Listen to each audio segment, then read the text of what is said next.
Amid the revelations that have emerged since the hearings have started is a shocking revelation, honestly shocking, from last week about the Secret Service. Secret Service agents, for some reason, deleted text messages sent around the time of the attack on the U.S. Capitol. Why did they do that? Can it be undone? Can those messages be recovered? And frankly, was that itself a crime?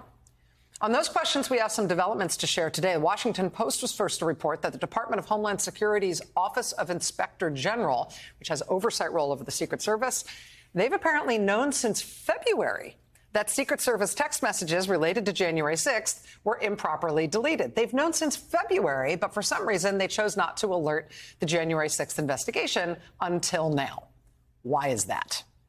NBC News is also reporting today that that same Inspector General's office has now launched a criminal investigation into the deletion of those text messages. Again, which they've known about since February, only told the January 6th committee about within the last couple of weeks. The Inspector General's office nevertheless says now it's a criminal investigation, which means if they discover evidence of criminal behavior, they'll refer that to the Justice Department for federal prosecution. But again, why did that Inspector General's office sit on these revelations for so long?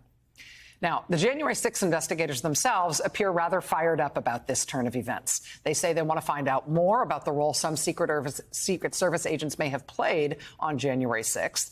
Doing so may take time and may be more difficult, both because of the delay in discovering the deletion of the messages and because, as January 6th investigation member Zoe Lofgren said on Nicole's show this afternoon, some of the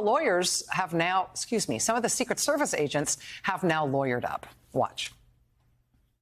The Secret Service seems so central. Do you anticipate subpoenaing some of the agents or having public testimony featuring their testimony? I mean, do you want to talk to them again? We do want to talk to them. They have retained private counsel, which is unusual, but they have a right to do that. Have they newly retained private counsel, or have all of their interactions with the Select Committee been through private counsel? I think this is new. Since the evidence has been presented to the public? I can't give you the exact date, but I believe this is new.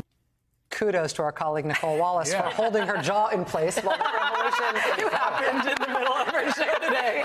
You're like it's and you actually were generous to me. There's a question in between where I'm like, did I hear that? Did I get back? Is that new?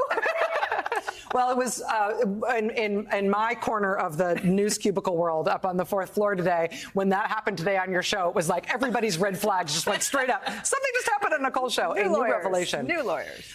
We don't know the identity of the agents that have retained counsel, although we learned today on Nicole's show that they have retained private counsel. We may get some answers to some of these questions during tonight's hearing. If we are going to get these answers, the person who'll probably have them before any of the rest of us is Washington Post investigative reporter Carol Leonnig.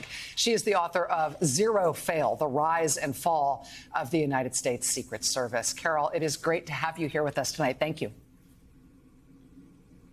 Thank you, Rachel. And I didn't realize until this afternoon either that Nicole was my competition, but I see where I have to focus my energies now. Well, Carol, let me ask you to help us get our arms around this. I summarized it a little bit right here, but help our audience understand if, in fact, it is shocking, why it is shocking that the Secret Service might have deleted messages, that the Inspector General's office might have known that for months, not told the January 6th investigation until now. The Inspector General's office, after telling the investigators, I guess just now decides it's going to be a criminal investigation, and we've got private counsel representing individual Secret Service agents. Can you just tell our audience what's important about this string of developments? Well, all of the things you just described, Rachel, when you look at them individually, none of them smell right. And I've had a gut feeling of discomfort watching all of this unfold. First of all, Every government agency in the executive branch is trained in how to preserve records. And there is a systemic way to do this. They're given instructions on how to do it. But in this case, as the Trump administration was essentially getting booted out unhappily, and the Biden administration was coming in, the Secret Service was eliminating government records. And whether they did this intentionally or maliciously or nudge, nudge, wink, wink, wow, that'll be nice if all those records were gone. Whatever the reason, it was improper and it may have broken the law. You're obviously going to have investigators get to the intent of how this happened, but it just looks stupid on its face. These are government records and they should be maintained, even if it wasn't the most historic moment I've experienced in my reporting life in the history of America. Second of all, you have an inspector general who was appointed by Donald Trump and who, just for context, has repeatedly blocked investigations of how the Secret Service enabled Donald Trump in various political shenanigans. Let me just name a couple to start. One, the forcible clearing of Lafayette Square, which we all remember sort of viscerally, because the point of removing praying, chanting Black Lives Matter protesters from the point of view of the president was to have a photo op. They were gassed, they were bludgeoned, and they were shoved. Some of them were injured, but the president got his photo op to show that he was really tough.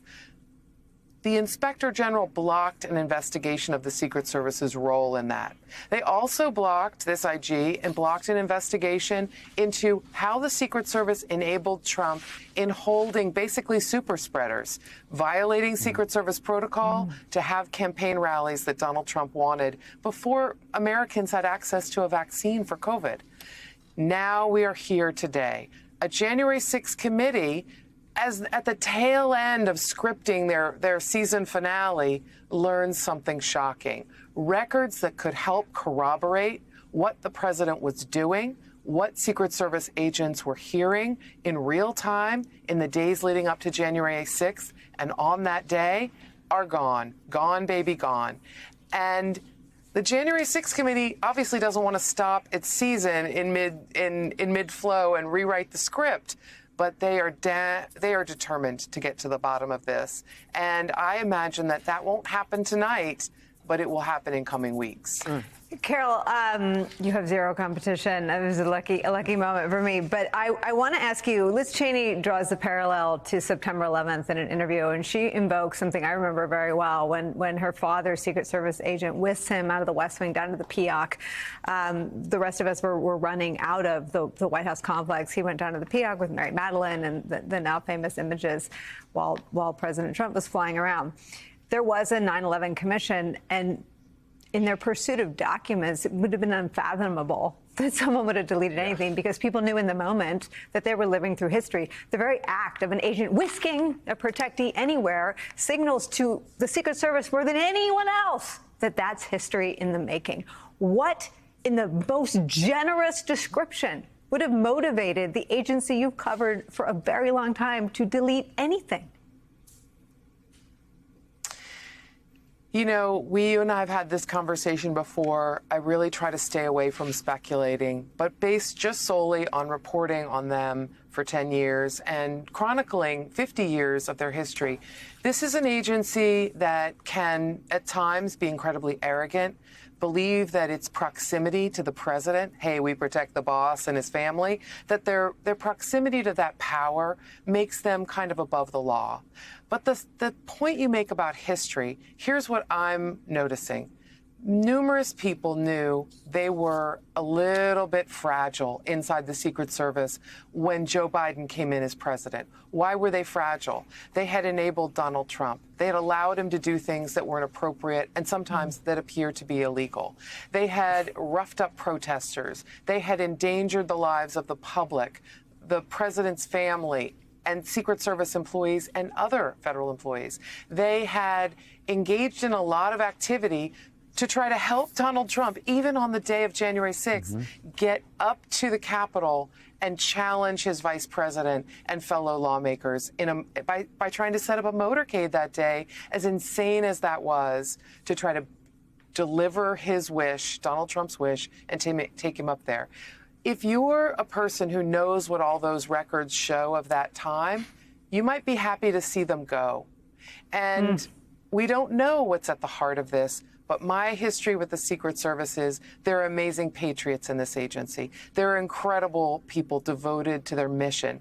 And then there is a subset of people who like to abuse their power and the secrecy of the Secret Service to keep embarrassing and potentially very problematic facts and secrets under the cover of dark, under the cover of night. That is disturbing. Washington Post investigative reporter Carol Leonnig, invaluable to have you with us tonight, Carol. Thank you. Thank you, Rachel.